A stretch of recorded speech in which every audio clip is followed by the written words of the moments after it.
विद्यार्थी बड़ा चालाक था, अपने प्रोफेसर के पास गया, बोले सर पाँव छुए। हाँ बोलो बोलो बेटा क्या बात है? बोले पिता आपके पिताजी तो अब नहीं है? बोले हाँ नहीं, उनको 5-7 साल हो गए।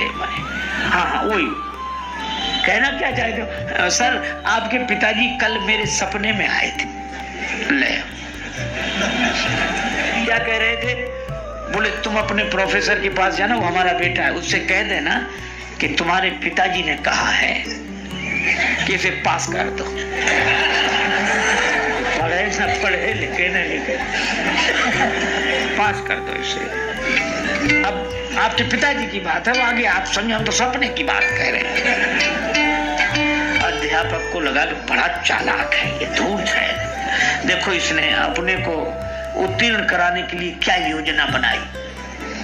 प्रोफेसर बोला कल आना, दूसरे दिन सवेरे पड़े। बोले सुनो इधर आओ। हाँ सर। बोले तुम झूठ बहुत बोलते हो। बोले क्यों? बोले आज हमारे पिताजी हमारे सपने में आए थे। बोले वो कह रहे थे वो लड़का बड़ा धूर्त है, दुष्ट है, उसको बिल्कुल पास मत करना।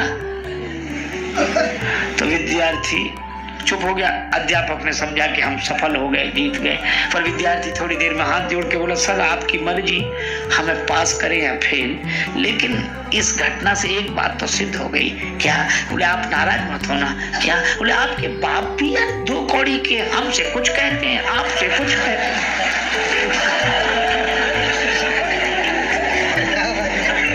एक बात ही नहीं कहते। बोलो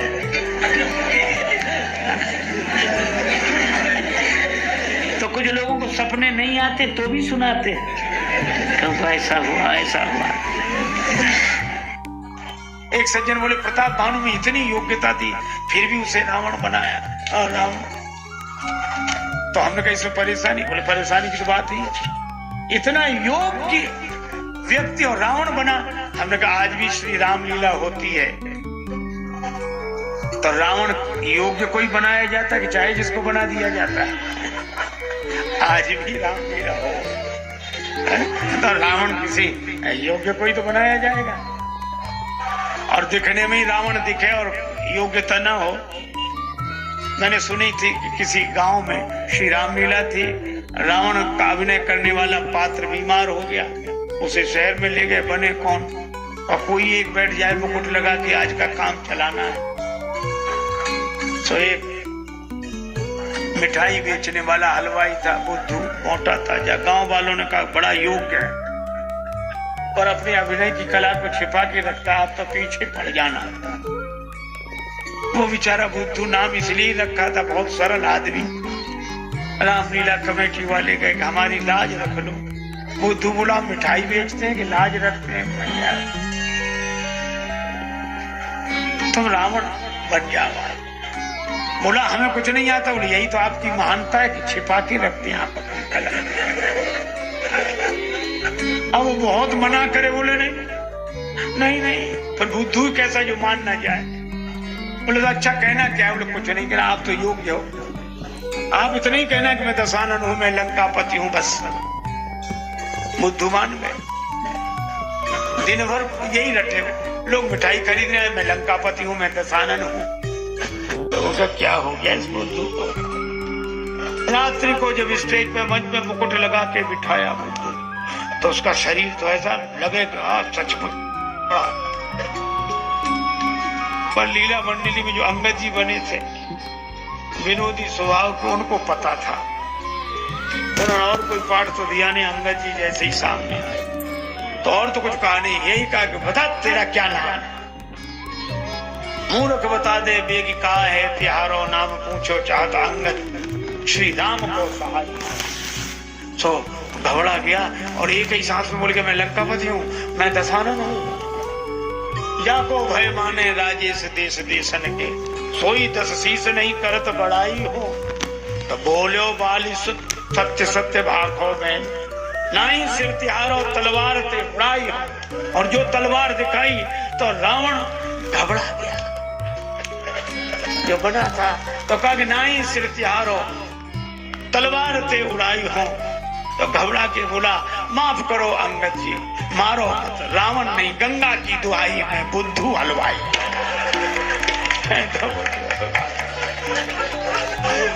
तो ऐसे वैसे को रावण बनाएंगे, यही होगा। आज आप विचार करो, जब आज की रामलीला, जब मनुष्य राम जी का रूप धारण करे, जब मनुष्य राम जी का रूप धारण करे तो भी योग्य रावण चाहिए, और जब स्वयं भगवान श्री राम जी मनुष्य रूप धारण करें तो कितनी योग्यता चाहिए। इसीलिए मैं कहता हूं कि राम जी का सखा दास सेवक बनने के लिए तो जो योग्यता लगती हो सो लगती हो, पर राम जी का शत्रु बनने के लिए भी कम से कम प्रताप भानु जितने पुण्य चाहिए, प्रताप भानु जितनी योग्यता चाहिए। तो ये भगवान की इच्छा है, जय विजय उन्हीं के पार्षद है। यही तो रावण कुंभकर्ण है। तो भगवान इन्हें अपने में लीन करते हैं। तो ये काल की बात, और इसीलिए प्रताप भानु प्रथम और समय पाए पूरी सुन सोई राजा, और आपन अति असमय अनुमानी, फिर समय फिरा कई कल, समय प्रताप भानु कर जानी, आपन अति असमय अनुमानी। तो कुंभकर्ण ने जो कहा, भयउ काल बस वीर। अच्छा, एक बात, किसी ने कहा भगवान ने मारीच को देव दुर्लभ गति दे दी, मुनि दुर्लभ गति दीन सुजाना। तो मारीच कोई भक्त है, मारीच कोई संत है, चलो मान लो कुंभकर्ण को अपने में लीन कर लिया, रावण को भी अपने में। ये इतनी ऊंचाई भगवान क्यों देते हैं? एक और तो मारते हैं, एक और तो मारते हैं और दूसरी ओर अपना धाम देते हैं, ऊंचाई देते हैं। क्यों? अरे कहा कि इसका सीधा सा अर्थ है, आज भी कोई श्री राम लीला में खलनायक की भूमिका में अभिनय करे तो मंच पे तो उसे बाण ही मारा जाता है, पर जो जितना बढ़िया अभिनय करे पर्दे के पीछे उसे इनाम दिया जाता है कि नहीं? ऐसा थोड़ी कि मंच पे उसे मारे फिर पकड़ के पुलिस में बंद कराएंगे, कर दिया वो यार। तो अभिनय का तो उपहार और इनाम मिलता है, पुरस्कार मिलता है। तो राम जी भी खुश हो जाते हैं, वाह मारीच क्या अभिनय किया है, कुंभकर्ण कमाल कर दिया तुमने, और तुम्हारे कमाल के लिए मैं तुम्हें अपने हृदय में लेने आया हूं। मस्त राम मुर्दों से बोले हमको कुछ बतलाओगे, और मुर्दों में से एक मुर्दा बोला मर जाओ सुख पाओगे। दौड़ने में ज्यादा आराम है कि चलने में? चलने में। दौड़ने की अपेक्षा हम लोग चलें तो आराम है, दौड़ने में नहीं, दौड़ने से ज्यादा चलने में आराम है। अच्छा, चलने में ज्यादा आराम है कि बैठने में? तो कहेंगे बैठने में ज्यादा। अच्छा एक बात बताओ, बैठने में ज्यादा आराम है कि लेटने में? लेटने में। बड़ा बिल्कुल सही। दौड़ने से ज्यादा आराम बैठने में, बैठने से ज्यादा आराम दौड़ने से ज्यादा आराम चलने में, चलने से ज्यादा आराम बैठने में, बैठने से ज्यादा आराम लेटने में। अच्छा, लेटने में ज्यादा आराम है कि सोने में? नींद नहीं आती तो कहते नींद आ जाए बस, तो लेटने से ज्यादा आराम है सोने में। अच्छा अब एक बात बताना, सोने में ज्यादा आराम है कि मरने में? कहते रहे महाराज ये कहाँ की बात कर रहे हो, ये यहीं तक ठीक है, यहीं। मैं उस मरने की बात नहीं कह रहा, मैं यह कह रहा हूं, आपने देखा होगा नदी में जब डूबता है जिंदा आदमी डूबता है, मुर्दा डूबता ही नहीं। इसका अर्थ यह है कि जिसका अहंकार जिंदा है वह जीवन की संसार की सरिता में डूब जाता है, और जिसका अहंकार मर गया वो स्वयं भी पार होता है, अनेकों को पार ले जाता है। तो जनक जी का अहंकार ज्ञान के कारण ही नहीं रहा था, पर जिस आनंद में मन लीन था उस आनंद से मन हटकर श्री राम जी की ओर आ गया। विश्वामित्र जी ने कहा कि ये सबको प्रिय है। राम जी ने सोचा बड़ी कठिनाई, जहां मिल जाए दो ज्ञानी वहां सगुण भगवान को बड़ी परेशानी। एक कहते हैं, अच्छा विश्वामित्र जी ने पूछा ये आपको कौन लगते हैं? जनक जी बोले हमें तो ऐसा लगता है कि ब्रह्म है। विश्वामित्र जी ने कहा ब्रह्म तो एक है, ये तो दो दिख रहे हैं। का उभय वेश धर की सोई आवा, दो रूपों में आ गए।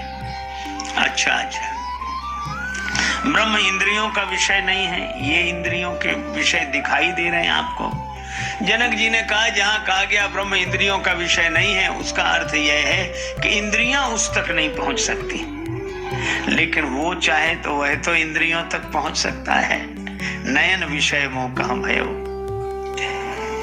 तब विश्वामित्र जी ने व्यवहारिक परिचय दिया, मुस्कुराए, और राम जी मन ही मन मुस्कुरा रहे। अब यह भी मर्यादा है, अब बड़ों की बातचीत में मुस्कुराना भी तो अच्छा नहीं है, लेकिन राम जी की हंसी रुक ही नहीं रही, तो मन मुस्काए।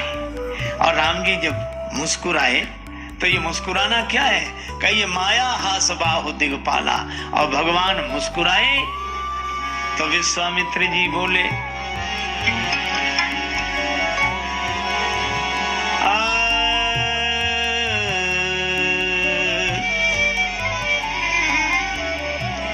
ये अयोध्या नरेश महाराज दशरथ के पुत्र हैं। अच्छा, आप इन्हें ले मांग लाए थे, क्यों? हमारे यज्ञ की रक्षा होनी थी। जनक जी को आश्चर्य हुआ कि इन्होंने यज्ञ की रक्षा की। हाँ, तो आपका यज्ञ सफल हुआ? विश्वामित्र जी मुस्कुरा कर बोले राजन, आपके यहाँ भी तो यज्ञ है, अनुभव कर लेना। जिनके कारण हमारा यज्ञ पूरा हुआ, उनके कारण आपका भी यज्ञ पूरा होगा। श्री धाम वृंदावन में एक सज्जन नेत्र बंद किए बैठे, बिल्कुल कमर सीधी किए, आंख बंद किए। हमारे ब्रजवासी तो बड़े ब्रज रस रसिक, उधर से निकले और संत को बिल्कुल सिद्धासन में कमर सीधी किए हुए, नेत्र बंद किए हुए बैठे देखा। तो एक ब्रजवासी ने कहा, बाबा क्या कर रहे हो? एक संत आंख बंद, तो बाबा ने नेत्र खोलकर, देखते नहीं, आत्मचिंतन कर रहे हैं। ब्रजवासी बोला कि बाबा सब जगह आंख मूंदने का फल तो वृंदावन का दर्शन है, तुम वृंदावन में भी आंख मूंदे बैठे हो। हाँ, हम चिंतन कर रहे हैं। तो ब्रजवासी ने कहा कि नेत्र बंद किया तो खोलना नहीं, नेत्र बंद किए ही रहना, और अगर नेत्र खोल दिए तो फिर बंद नहीं कर पाओगे। क्यों? उसने कहा जोलो तो है नंद को कुमार नहीं दीठ पर्यो, तोलो तू बैठ के ब्रह्म को विचारी ले। जब तक श्री कृष्ण का दर्शन नहीं हुआ, इसीलिए भगवान श्री कृष्ण का एक नाम है आत्मा रामाकर्षी। आप तो काम पूर्ण काम आत्मा राम महात्माओं के मन को भी अपनी ओर जो खींच ले वे भगवान।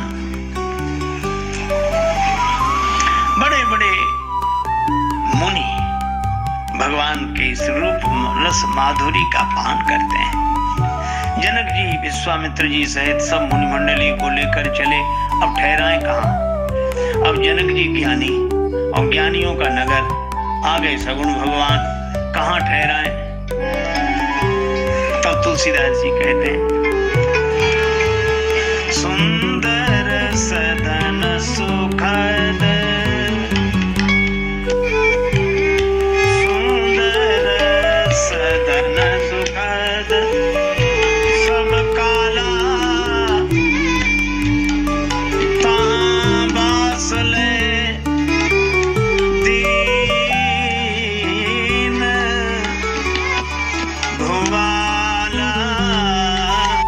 क्या सभी ऋतुओं में सुखद, तहां बास लय दीन लेकर दिया।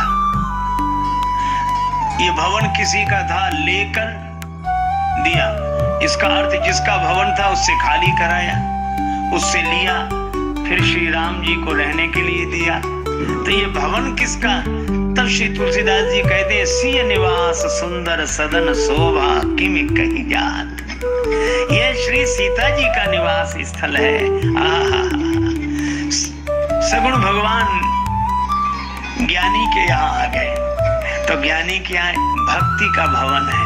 श्री सीता जी भक्ति है। तो जनक जी ने कहा कि बेटी इस भवन को तुम खाली कर दो तो भगवान इसमें ठहर जाएं। भक्ति के भवन में भगवान ठहर जाएं। श्री सीता जी ने कहा पिताजी फिर मैं कहाँ जाऊंगी? कहा बेटी तुम हमारे भवन में ठहर जाओ। और यही जीवन की सार्थकता है, जो भक्ति के भवन में भगवान ठहर जाए और भक्ति हमारे मन के भवन में ठहर जाए, यही जीवन की सार्थकता। वहां ठहरा दिया, भगवान ठहर गए।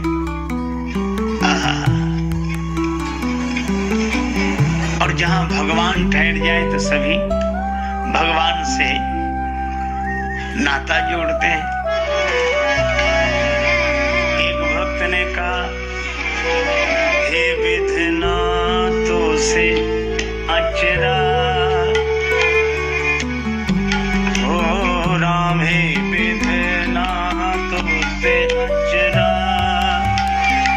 पसारी मांगू जन्म जन्म दीजो मोहि। मुझे जन्म दे तो वृंदावन में, ब्रज में। आहा, जन्म जन्म दीजो मोहि ब्रज बसी भव। मानुष हो तो वही रस खान बसों ब्रज गोकुल गांव के ग्वारन। और जो पशु हो तो कहा बस मेरो चरो नित नंद की धैनु मझारन। और जो खग हो तो बसेरो करो मिल कालिंदी कूल कदम्ब की डारन। और पाहन हो तो वही गिरी को जो धर्यो कर छत्र पुरंदर कारण।